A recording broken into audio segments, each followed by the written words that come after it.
स्वागत है आपका कहानियों की बैठक में। तो आज की कहानी है हमसफर। आखिर उस रात लाजवंती के साथ क्या हुआ था। कहते हैं पति पत्नी का रिश्ता एक जन्म का नहीं 7 जन्मों का होता है। लाजवंती भी कुछ ऐसा ही मानती थी, लेकिन उस एक क्षण ने उसकी सोच के सारे माने ही बदल दिए। दिन के 10 बजे थे। उत्तराखंड आपदा राहत केंद्र की संचालिका अम्मा जी अपने कार्यालय में बैठी आपदा राहत केंद्र के कार्यों एवं गतिविधियों का लेखा जोखा देख रही थी। कार्यालय क्या था? टीन की छत वाला एक छोटा सा कमरा था, जिसमें एक तरफ की दीवार पर कुछ गुमशुदा लोगों की तस्वीरें लगी थीं। दूसरी तरफ की दीवार पर कुछ नाम पते लिखे हुए थे उन व्यक्तियों के जिनके या तो फोटो उपलब्ध नहीं थे या जो इस केंद्र में इस आशा के साथ रह रहे थे कि शायद कभी कोई अपना आकर उन्हें ले जाएगा। दरवाजे के ठीक सामने कमरे के बीचों बीच एक टेबल रखी थी, जिसके उस तरफ अम्मा जी बैठकर अपना काम करती थी। उनका चेहरा दरवाजे की तरफ रहता था ताकि आगंतुक को ठीक से देख सकें। कमरे के बाहर रखी कुर्सी पर जमुनिया बैठती थी, आने वाले लोगों का नाम पता लिखकर अम्मा जी को बताने के लिए। फिर उनके हाँ कहने पर वही आगंतुक को अंदर ले भी जाती थी उनसे मिलवाने। जमुनिया की बगल में जमीन पर बैठा एक आंख वाला और एक टांग से लंगड़ा मरियल सा कुत्ता भूरा झपकी लेता रहता था। उत्तराखंड में मई जून का महीना टूरिस्ट सीजन होता है। तपती गर्मी से जान बचाकर लाखों की संख्या में पर्यटक पहाड़ों की ठंडक का मजा लेने आए हुए थे। ऐसे में जून 2013 में अचानक आई प्राकृतिक विपदा ने उत्तराखंड के जनजीवन को झकझोर कर रख दिया था। भारी संख्या में पर्यटकों के साथ साथ स्थानीय लोग भी हताहत हुए थे। यह राहत केंद्र जून 2013 में आए प्राकृतिक विपदा से प्रभावित स्थानीय लोगों की सहायता के लिए काम करता था। सबसे महत्वपूर्ण बात यह थी कि इसके सभी सदस्य किसी न किसी रूप में इस आपदा से पीड़ित और ग्रसित थे। किसी ने धन खोया था तो किसी ने जन। अगर किसी का कोई अपना आ जाता तो सारे सदस्य खुशी खुशी उस सदस्य को गले लगाकर उस परिवार को सौंप देते। झपकी लेता हुआ भूरा अचानक भौंकने लगा। उसके भौंकने की आवाज सुनकर अम्मा जी समझ गईं कि जरूर कोई दुखियारा आया होगा। कई वर्ष बीत जाने के बाद भी प्रतिदिन कोई न कोई आ जाता है सहायता मांगने, कभी कोई रोजी रोटी की तलाश में तो कोई अपनों की। जमुनिया ने उस व्यक्ति का नाम पता लिखकर कागज अंदर लाकर टेबल पर रख दिया।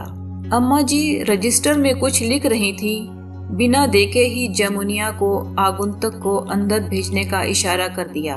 पता नहीं क्यों आज आगंतुक के साथ भूरा भी अंदर चला आया अपनी दुम हिलाते हुए, वरना अम्मा जी के आवाज दिए बिना कभी भी वह अंदर नहीं आता था।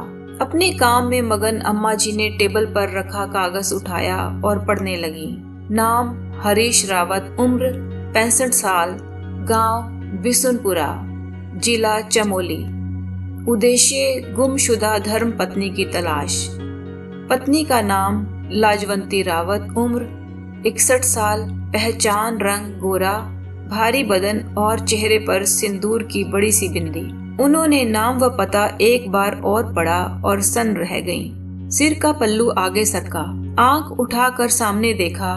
फटे पुराने कपड़ों में भूख और लाचारी में डूबा एक व्यक्ति जो अपनी उम्र से कम 10 वर्ष ज्यादा का लग रहा था।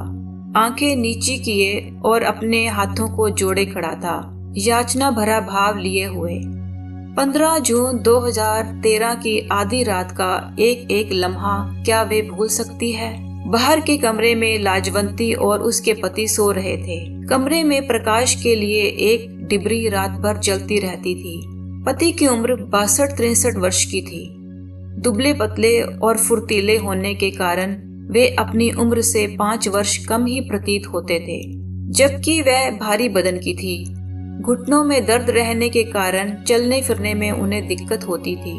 रात में दर्द की दवा लेने पर ही नींद आती थी उन्हें। सर्दी में दर्द ज्यादा बढ़ जाता तब छोटी छोटी जरूरतों के लिए पति और बहुओं पर निर्भर रहना पड़ता था। अंदर के 2 कमरों में उनके 2 बेटे, बहुएं, पोते पोतियां सो रहे थे। भरा पूरा परिवार था उनका। थोड़ी बहुत खेती बाड़ी और दरवाजे पर खड़ी गायें उनके परिवार की दैनिक जरूरतों को पूरा करने के लिए पर्याप्त थी। तभी वह भयानक जलजला आया। पहले तो किसी को कुछ पता ही नहीं चला। पता चलते ही चारों तरफ भागो भागो, पहाड़ हिल रहा है कि चीख पुकार मच गई। बगल में पति गहरी नींद में सो रहे थे। उन्हें जोर से हिलाया तो वे उठे। अंदर जाकर बच्चों को आवाज लगाई। बेटे बहुएं अपने अपने बच्चों को लेकर किसी तरह बाहर भाग रहे थे, किसी सुरक्षित स्थान की तलाश में। चारों तरफ अफरा तफरी मची हुई थी।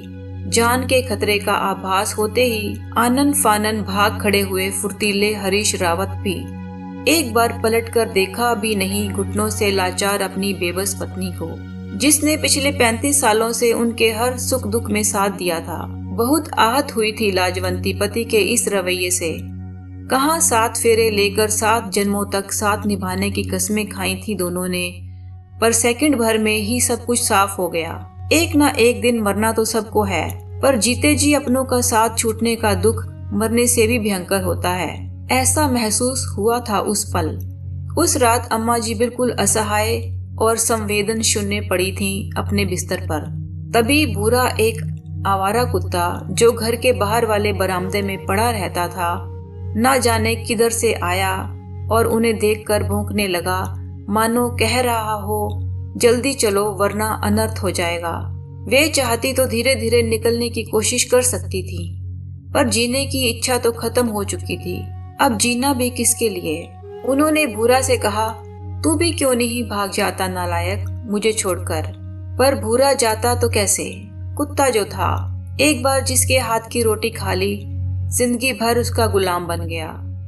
तभी ऐसा लगा कि भूचाल आ गया हो, सब कुछ उलट पुलट। उसके बाद जब आंखें खुली तो देखा ऊपर से रोशनी आ रही है। दिन निकल चुका था। ध्यान से देखने पर अनुमान लगाया, शायद चट्टान के टुकड़े छत पर गिरने से छत टूट गई थी और कमरे में चारों तरफ रोड़े पड़े थे। वे नीचे पड़ी थी और उनकी खाट उनके ऊपर।